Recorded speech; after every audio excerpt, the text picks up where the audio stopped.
right, welcome everybody. This is the Ascent Endurance Group podcast. We're doing things a little different this time with some audio and some video content. Beautiful day here in Madison. Always. So, Yeah. Spencer Agnew here with the man, the myth, the legend, Thomas Breitbach. What are we talking about today, Thomas? We're talking about fueling during the marathon. We're getting to that feel. We're starting to do some long runs. Fall marathon season is around the corner, which means it's probably pretty darn hot for some of those summer long runs that we're doing right now. So we're looking at fueling both from a how do we prep for a racing strategy, as well as what's going on with some of those long runs that we're doing when it's 85 and even more humid than that out. Right. And if you're not thinking about this yet, you should be. For me, this is one of the questions I ask a lot of people when I'm starting to do some intake. Like, okay, we want to start coaching, thinking about a marathon. What are some of the things we discuss? Mileage, injuries, past workouts, things they enjoy, things they don't like from previous training cycles. Maybe it's their first one, but a lot of people are coming to us having done a marathon before. And the big question is, how was fueling? And they look at you like, fueling? Like, I'm supposed to do that? It's like, oh, yeah, you're supposed to do that. Yeah. You really, really need to be fueling. And kind of gets me a little excited, too, of like their performances. Even though it's not all about performance, but they're coming to us with some goals and knowing that, man, you're missing this huge piece that sometimes can be hard to implement, but it's just a part of that puzzle that we can continue to work on week in and week out. And it's going to make huge dividends, pay huge dividends come race day. Yeah. So what are some of the big things you're thinking about when you're thinking about fueling?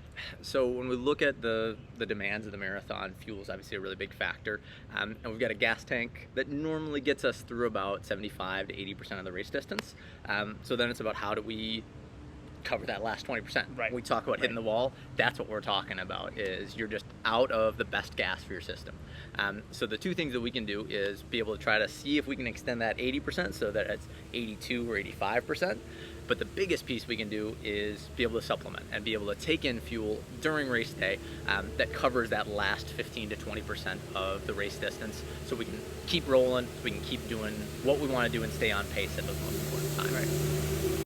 Yeah, and trying to figure out where that line is and what's best for you is, for me, the challenge. That's the hardest part. And honestly, it's a game of guessing a little bit, right? We're doing some experimentation. We're working on things during your long run to see what's going to work come race day. And we can't expect you to get to race day and take the gel or whatever that's there on the course and just go wing it. We've got to be able to practice it in workouts during long runs. So it's something we talk about early on, and tried to figure out the best recipe for the individual. Get a lot of pushback from people on, well, my stomach doesn't tolerate it and I don't like solid food, so I'm just going to drink instead of taking gels. And the biggest thing I tell them is we've got to practice. You can't expect your body to take in something new and feel the way you normally feel. It's a learned skill to be able to take in fuel, but it's a necessary skill. So what are some of the things that you do with athletes to try to work through that process? When are you taking things? Are you experimenting with different types of gels, things like that? Yeah, I think using that early to middle part of a marathon training cycle where you're getting those long runs up is a really good opportunity to be able to start, either if you're new to the marathon or you're new to fueling in the marathon, to try a lot of different things. There's a tons of different gels, semi-solids. There's a lot of stuff on the market right now, and find out what works for you.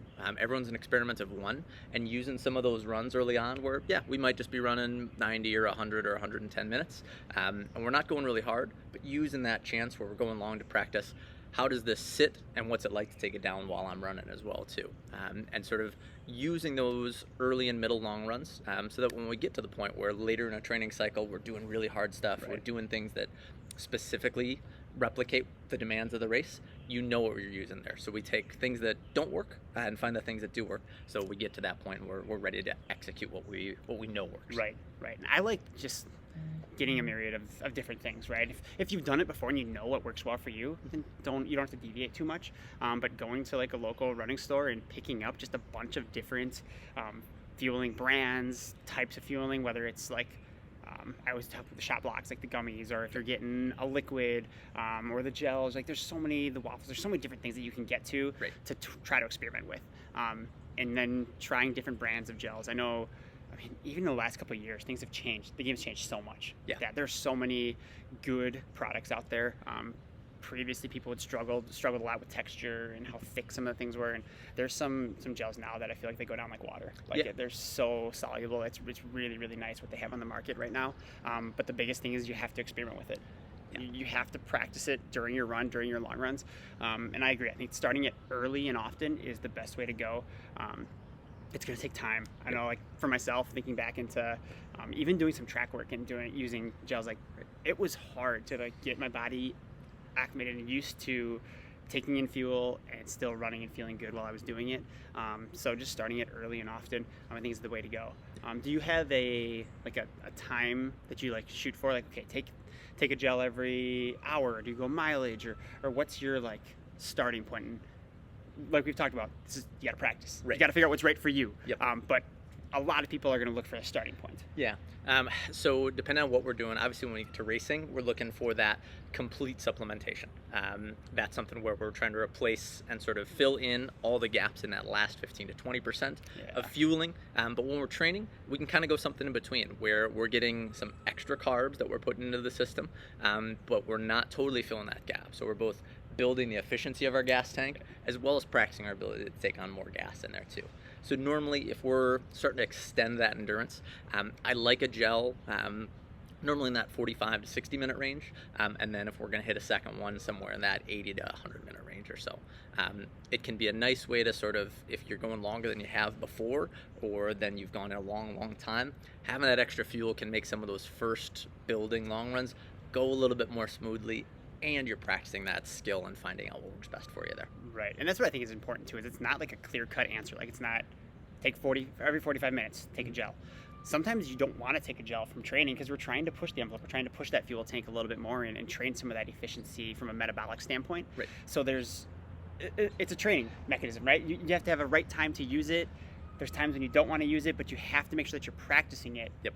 Because you need it on race day. You have to use it on race day because we're looking for performance. We're not looking to train and see how far you can push your body utilizing carbs and can you translate to fat oxidation and all of that. Like, no, we want to be able to perform well. So let's use it in training when we need to, when it's appropriate, and then have to have it in race day. Yeah, and that's where I think sort of those one or two gels are about 100 to 200 calories is kind of a good way to talk about that as well too. That's a good way where you're getting some practice fueling, but you're still getting some depletion training in there, especially if you're running up to or just a little bit over 2 hours. So you kind of split the difference, and then you're going to do some runs that are maybe very depletion focused, and then you're going to do some runs where, especially later in the training cycle, you're going to be practicing taking in the types and amount of fluids that you're going to want to do on race day, so you know how your body responds and how you're going to take down a gel at goal race pace too. 100%. And that goes for water as well. I would say you've got to practice taking in fluids. Yep. I know, I'm sure we've all been there on the roads. You're trying to grab a cup and the cup hits you in the face, and what are they like 5 ounces or in a standard cup, and you probably get like 2 of those ounces down inside. So like you've got to practice being able to take in fluids as well. It's a skill. So we don't think about it. We think a lot of just like putting in the work from a running and mechanical standpoint, the metabolic efficiencies from running. But there's a lot of skills from a fueling standpoint that we've got to work on come race day. So it's just something to make sure that we don't neglect. And it's a conversation we have to have, right? And it's something that people a lot of times either don't want to talk about because they don't enjoy doing it, or they feel like they have like, this is what I've always done in the past, I'm just going to keep going. And are there ways that we can make that more efficient, or do we just have to start doing it? So it's a conversation that needs to be had, I feel like, with almost every athlete that who we're working with. 100%. Yeah. So what are your couple of your favorite fueling sources, favorite gels, things that you like? I personally like goo a lot. I'm a big fan of, during training and a little bit during racing, the Accelerate products, so Accelerate and Excel Gel.